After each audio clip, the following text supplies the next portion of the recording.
¿Qué tal? ¿Cómo les va? Buenas noches. Feliz Navidad. Esperemos que lo hayan pasado de la mejor manera posible.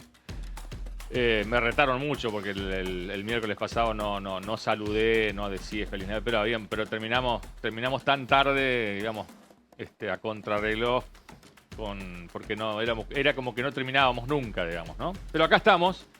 Este programa es grabado para que quede claro, pero estamos con ustedes acompañándolo en el último programa del año, en nuestro segundo año del ciclo, que continúa el año próximo a partir de marzo. Así que agradecemos, como siempre, habernos acompañado todo este tiempo. ¿Cómo andan los chicos? ¿Bien? Bien. ¿Qué tal? Buenas 39 noches. programas. Acá nadie firmó contrato todavía, ¿eh? No, Sé que están negociando. bueno, pero ya se lo hará. Bueno, Obviamente va a ser un programa de repaso de lo que consideramos las notas más salientes de nuestro segundo año de Cuestión de Fondo. Pero queríamos arrancar charlando aquí en estudio con el doctor José Ignacio Candiotti, fiscal del Tribunal Oral Federal, porque consideramos que la causa narco-municipio ha sido de lo más saliente de este año, ¿no? Doctor, ¿cómo le va? Buenas noches, ¿cómo anda? Muy bien, ¿cómo anda usted? Usted está recuérdeme, ¿desde cuándo está como fiscal del Tribunal Oral? Desde el año 2012. Primero estuve 3 años como fiscal federal. Sí. Sí, Yo venía de Reconquista. 2012. Y 2012, octubre de 2012. ¿Tiene idea cuántos juicios de narcotráfico hizo desde el 2012 hasta acá? Un número más o menos. Sí, aproximadamente 100 juicios.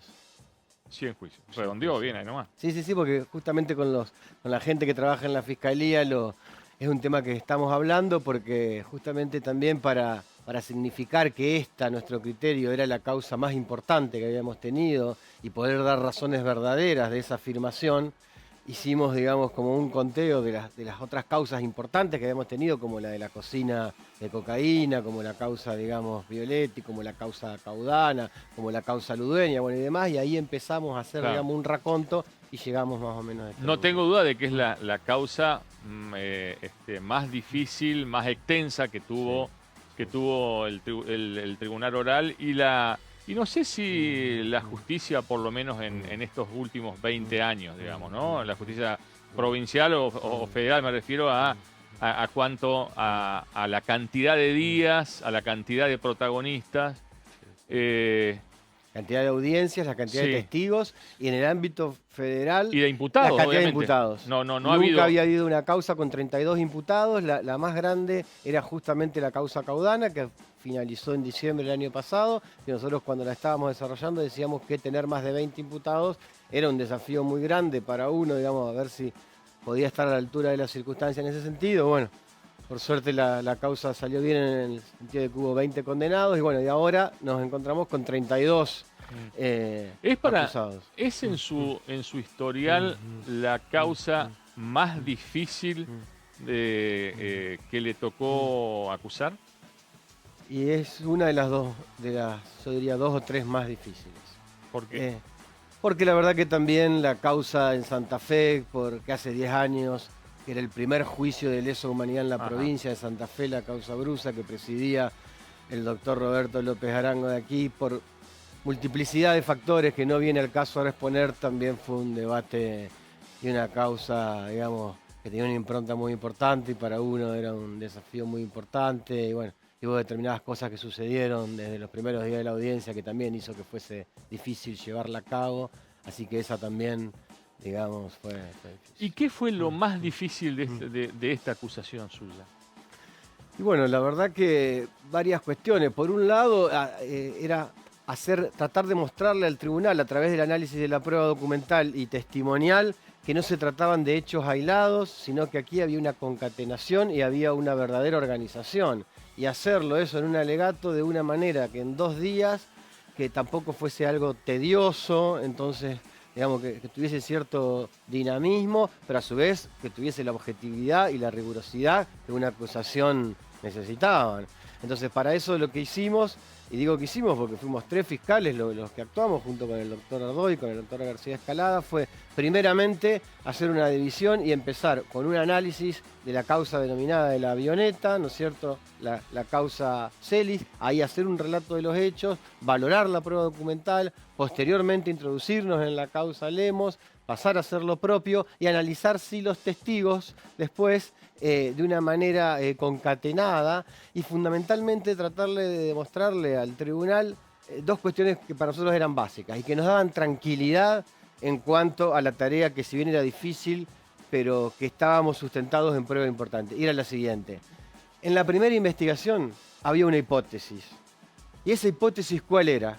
Que se comercializaba estupefaciente a gran escala, pero que además, en un momento determinado, esta organización empezó a planear el desembarco de esa gran cantidad de estupefacientes entre ríos vía aérea. Entonces, todo lo que iba diciendo la Policía Federal a raíz de sus análisis, lo que el juzgado federal iba interpretando, que era que iba a venir una avioneta, que se iban a alquilar campos, que se iban a hacer pistas clandestinas, ¿me entiendes? ¿Y qué pasó? ¿Cómo llegó el estupefaciente? ¿Llegó el estupefaciente o no? Sí, llegó. ¿De qué manera llegó? ¿Llegó por vía terrestre? ¿Llegó por vía fluvial? No. Llegó en una avioneta y descargó un cargamento de más de 300 kilos. Entonces, digamos, era decirle al tribunal, a ver, todas las interpretaciones que se iban dando en las escuchas y en los seguimientos en este sentido, se vio corroborado por el procedimiento del 28 de mayo. Entonces, digamos, no es que nadie estaba inventando nada, sino lo que se estaba interpretando era lo que se estaba tramando. ¿Me entiende? Segunda cuestión.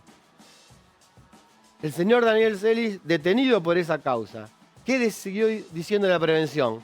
Está detenido, pero aún así sigue en el comercio de estupefacientes. Trae cocaína desde Buenos Aires con mulas, se comercializa e intervienen determinadas personas. Entonces piden un allanamiento, se hace el allanamiento. ¿Qué se descubre en el allanamiento? ¿Había droga o no había droga? Sí. ¿Qué había? Había 3 kilos de cocaína de máxima pureza arriba de la mesa, había dinero en cantidad suficiente, o sea, se estaban haciendo un pleno acto de comercio. Lógicamente, ¿cómo la policía lo sabía esto? Porque tenía escuchas directas.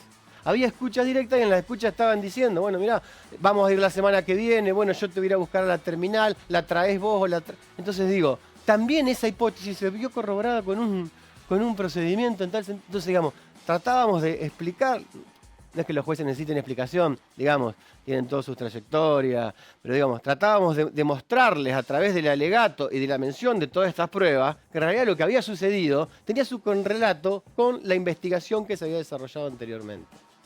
Yo me imagino que para usted, digamos, también habrá sido, porque una cosa es el hecho objetivo, o sea, o el trabajo, o la investigación que hizo la Policía Federal, la investigación que hizo el juez federal, pero todo eso tenía un contexto, digamos, ¿no? O sea, ¿cuánto le costó separar, más allá de que usted no es oriundo de Santa Fe, digamos, vive acá, pero cuánto le costó separar eso de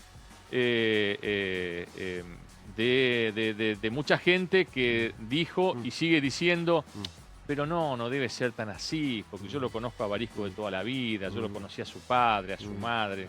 ¿Cuánto le costó eso a usted?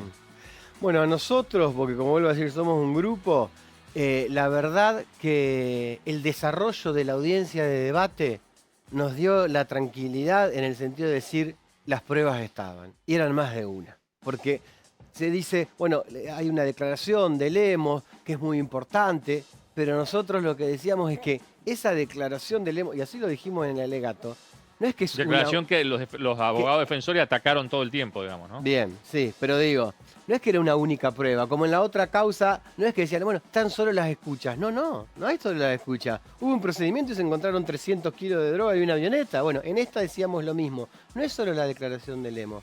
Había prueba documental importante, había cuadernos que tenían determinadas anotaciones, pero aparte había entregas de dinero que no, en el municipio que no se podían justificar, o sea, o a nuestro criterio, eso después lo dirá el tribunal, yo quiero ser cauto, esta es la posición de la Fiscalía y antes fue del Juzgado Federal y antes fue de la Cámara Federal que confirmó el procesamiento, porque eso también nos encargamos de decir, a ver, no es que ahora la Fiscalía enarbola esta teoría, hubo multiplicidad de operadores judiciales que siempre hasta ahora vieron, digamos, lo sucedido de una determinada manera, el juez federal Leandro Rodríguez que llamó a indagatoria. Posteriormente el juez dicta el procesamiento porque dice, ya no solo hay sospecha razonable, sino hay probabilidad en cuanto a la comisión del delito. Se recurre, va ante la Cámara Federal, 3 jueces. Los 3 jueces dicen, confirman el procesamiento. Hubo un fiscal, que ahora ya no está, que hizo el requerimiento de elevación a juicio y que dijo, hay mérito para llevar a debate oral. ¿Me entiendes? O sea, hubo multiplicidad de operadores judiciales que siempre lo vieron en un sentido incriminante. Entonces, eso también nos dejaba tranquilos de decir, a ver, hasta ahora todos los operadores judiciales han considerado que hay elementos. Y después los que nos dejó más tranquilos, como le digo, el correr de las audiencias, la declaración de los testigos. El testigo Frías fue terminante, lo dijimos en el gato, cuando la doctora Carnero le pregunta, bueno, y escúcheme, y a su criterio, él era el investigador, a su criterio, esa plata que recibía Luciana Lemo de parte de esta gente de Bordeira y de Hernández, ¿para qué era? Y él dijo muy clarito, era para adquirir el estupefaciente.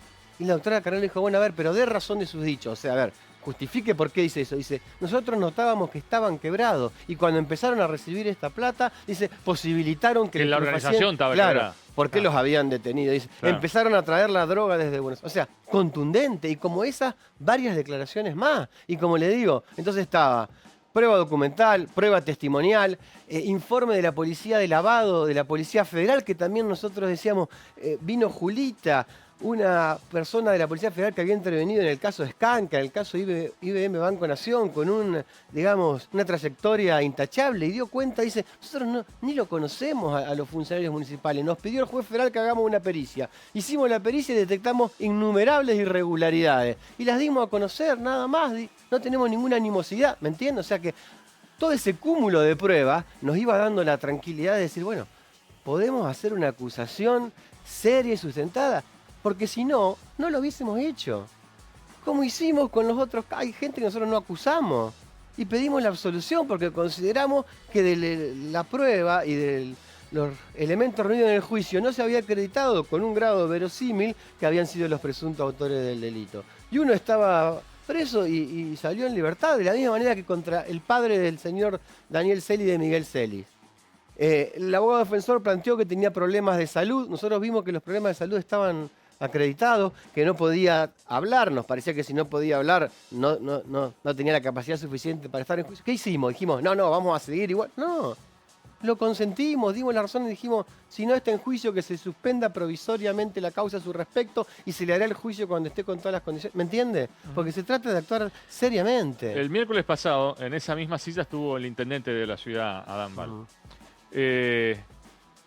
Y le preguntábamos específicamente qué iba a hacer con los empleados municipales que a través de este acuerdo Barisco-Celis se metieron en el municipio a ocupar lugares en diferentes reparticiones, la mayoría de ellos sin ir a trabajar, y dijo, estoy trabajando con la policía para determinar, digamos, bien, porque eso fue muy grave, digamos, ¿no? Y usted lo remarcó, digamos, o sea, toda una estructura ingresó al municipio. Bueno. Eso me hace acordar 2 o 3 cosas. Una testigo que fue muy gráfica, una empleada municipal que contó, primero por qué se había presentado a la justicia a declarar, y dijo que porque le daba, digamos, mucha bronca que dijeran que no lo conocían a Celis los funcionarios cuando estaba probado que lo conocían, pero además dijo que cuando entró, dijo así, la gente del Tabio al municipio se empezó a comercializar la sustancia estupefaciente y veíamos, dice, el daño que eso generó. Ese testimonio, digamos, fue muy conmovedor, porque aparte habló justamente del daño causado, Pero en relación con eso y con la prueba, le decía, la propia funcionaria municipal Griselda Bordeira es la que le manda un audio a Pablo Hernández y le dice, vos y Sergio metieron la droga en el partido. O sea, no lo dice Luciana Lemo, claro. No lo dice la Policía Federal, no lo inventa el juez federal Leandro Río, lo dice la propia Bordeira. Otro audio de una militante radical de toda la vida que dice, yo soy militante de radical, dice, y me da bronca que hayan repartido merca. Entonces digo, hay un cúmulo de pruebas. Nos llevaron a repartir merca. Bueno, y ahora terminando o contestándole de vuelta lo del daño, nosotros dijimos, para el tema de merituar la sanción, la pena, dijimos, el daño que se ha causado, no solo con la causa Lemos, sino también el daño terrible con la otra causa, la de la avioneta, porque en la otra causa de la avioneta no fueron solo esos 300 kilos de estupefacientes. Lo que nosotros creemos que se ha acreditado es que esta organización del señor Celi era proveedora, a su vez, de organizaciones más pequeñas, pero que hemos juzgado en el tribunal, como por ejemplo la causa Castro Giovanni o la causa Cabeza de Fierro González, y le proveían de estupefacientes, y por eso en esta causa hay innumerables escuchas donde el señor Tavicelli habla con el señor Cristian Silva o con su pareja Fernando Orún de Ayala, dice, o con Miguel de Guizamón, vayan a lo de Cabeza de Fierro a cobrarle, y efectivamente van, cobran el dinero, o sea que digamos, no solamente que él ordena que vayan a cobrar, sino que cobran el dinero producto de la transacción. Entonces decimos, ese abastecimiento a estas organizaciones más pequeñas, ¿qué generó? Generó, digamos, que hayan inundado Paraná de marihuana y de estupefacientes. Entonces digo, todos esos chicos que consumieron esa sustancia, digamos, el daño que se les generó, eso tiene que ser cuantificado y tiene que ser cuantificado, a nuestro entender, en una pena que esté acorde a la gravedad de los hechos cometidos. Doctor Candioti, gracias por venir. No, gracias a ustedes. Bueno, Luciano, el otro tema saliente de este año, obviamente, fue el caso Rivas, ¿no? Digamos, que llegó a juicio y tuvo su condena, ¿no? Sí, recuerdo el primer informe que tuvimos en este 2019, donde el abogado de 73 años de Gualeguaychú fue llevado a juicio y fue condenado a 8 años de prisión por promoción a la prostitución. Se le comprobó de las 10 víctimas que declararon, por solo una se lo condenó. En las otras se consideraron causas prescriptas, pero en ese momento, en ese primer programa, que fue previo al inicio del juicio, hicimos un resumen de lo que eran las declaraciones de las personas y de las víctimas que declararon y que el tribunal tuvo a su disposición. Repasamos porque son testimonios muy duros los que pusimos en el aire y repasamos una breve reseña de eso.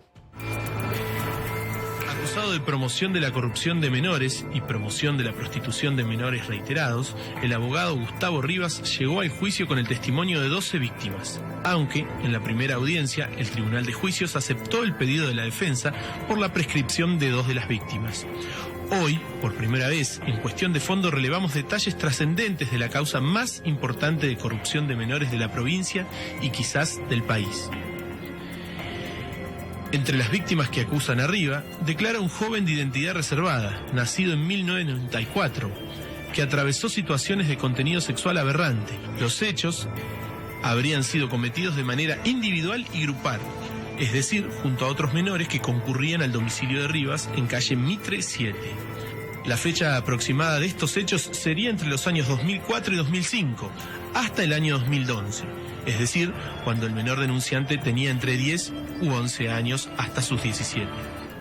Otro de los denunciantes relata que en el año 1998, cuando tenía 16 años, Rivas invitaba a grupos de 4 a 6 jóvenes y les tocaba sus partes íntimas a la vista de los restantes. Por otra parte, otro de los relatos, en el año 1990, cuando el joven tenía 17 años, en al menos 2 ocasiones estuvo en el domicilio particular del letrado y allí le hizo sacar toda la ropa y lo fotografió. Esto a cambio de dinero, que a fecha de hoy serían unos 200 pesos. Ayarén, uno de los informes sociales que hiciste durante este año y que generaron conmoción y sensibilidad, digamos, en nuestros televidentes, fue esto de la situación en los barrios más pobres, digamos, de la capital entrerriana, ¿no? De cómo vivían y cómo viven, ¿no?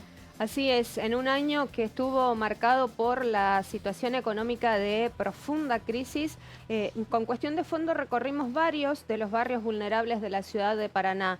Conocimos allí las necesidades más profundas de los habitantes que resumíamos en ese momento. Son los más olvidados de la ciudad de Paraná, situación que se replica en la provincia y obviamente también en el país. En ese momento conocimos varios testimonios y varias de las necesidades de estos barrios vulnerables de la capital de la provincia.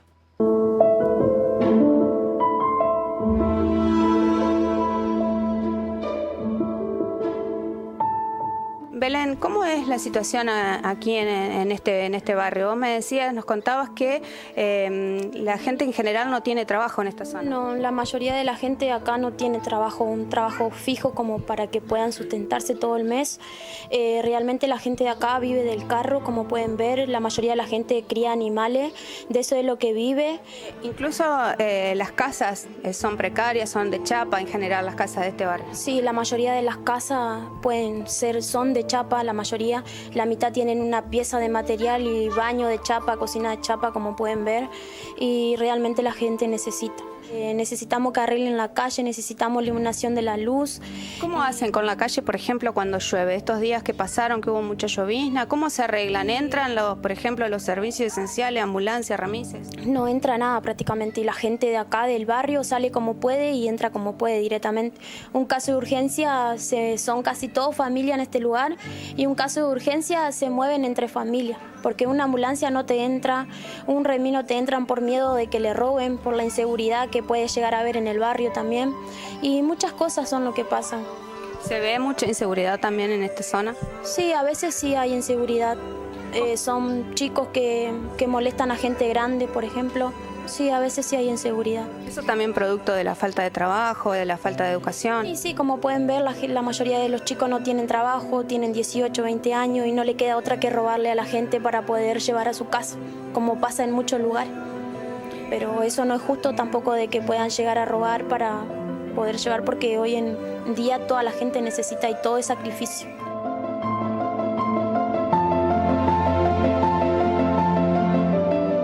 Y Tati, bueno, vivís acá en la última parte de la cortada, Sí. En condiciones muy precarias.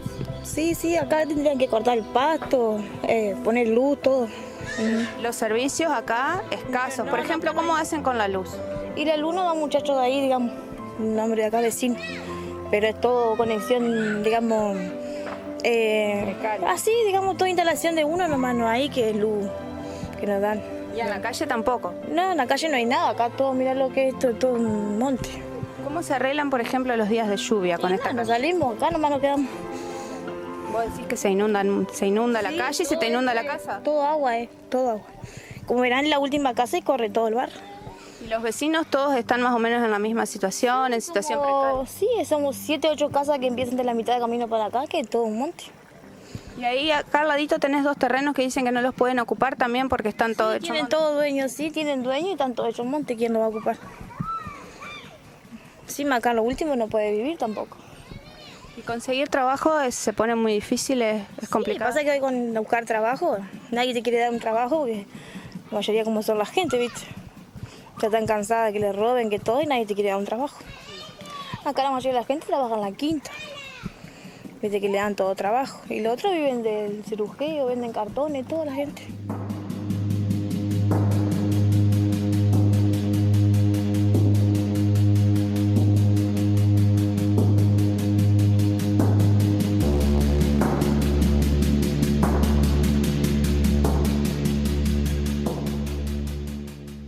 ¿Cuál es la situación que estamos viendo acá con este agua que desborda, un arroyo que desborda?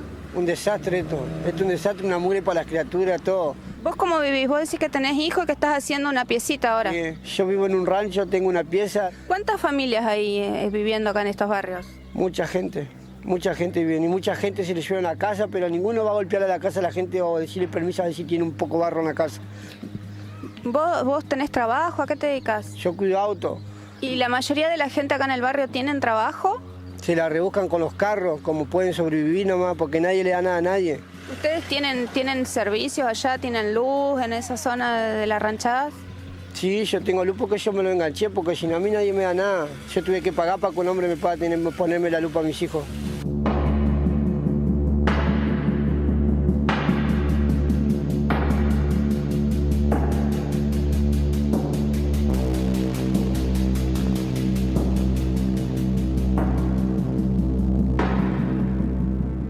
Un barrio que tiene muchas necesidades. Sí, muchas, pero sobre todo lo que más nos aqueja es el tema de las cloacas, que revientan por todos lados y bueno, corre por las casas, por las calles. Yo me he llenado la casa, el vecino, la chica de enfrente.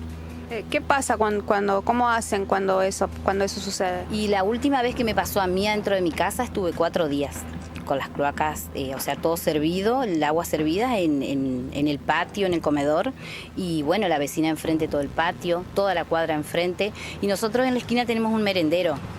Y cuando se revienta, o sea, no se puede dar ni la comida ni la leche porque también se llena hasta la puerta del comedor. ¿Y los reclamos en la municipalidad? Se han hecho reclamos, no te digo que no han venido, pero lo que pasa es que a mí me pasó que yo tuve 4 días, 5 días con agua servida y bueno, vinieron. Pero cuando se revienta ahí lo de media cuadra sobre los chanas, no han venido. Se ve mucha carencia también, gente que vive de los carros, del cirujeo. Sí, hay mucho. Nosotros que tenemos ahí el merendero lo vemos en la cantidad de porciones que damos, que cada vez son más. ¿Cuántas son? Nosotros en el comedor tenemos 150 porciones y 80, 90, 100 a veces en el merendero.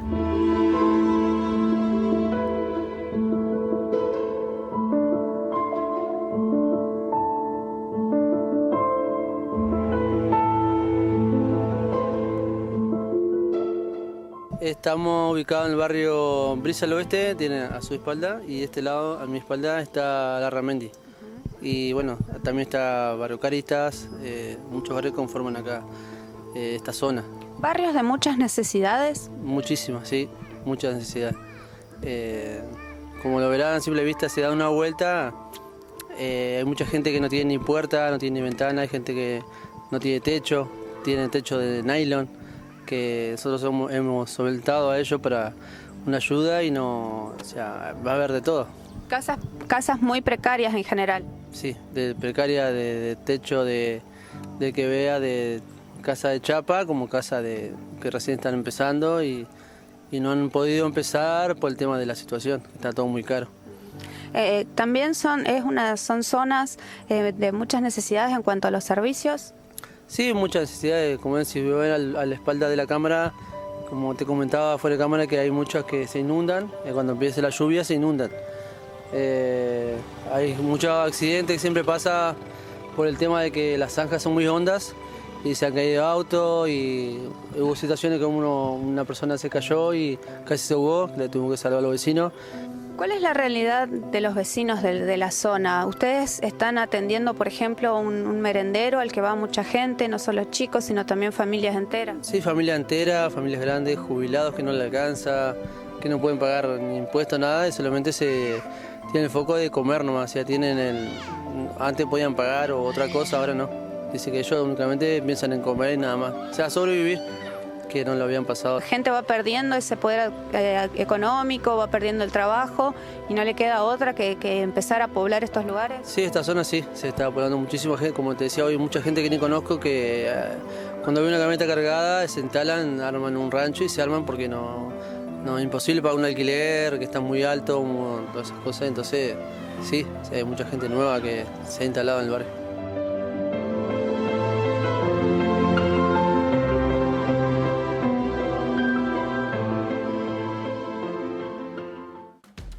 Bien, primera pausa en nuestro programa cierre de este 2019. Ya volvemos.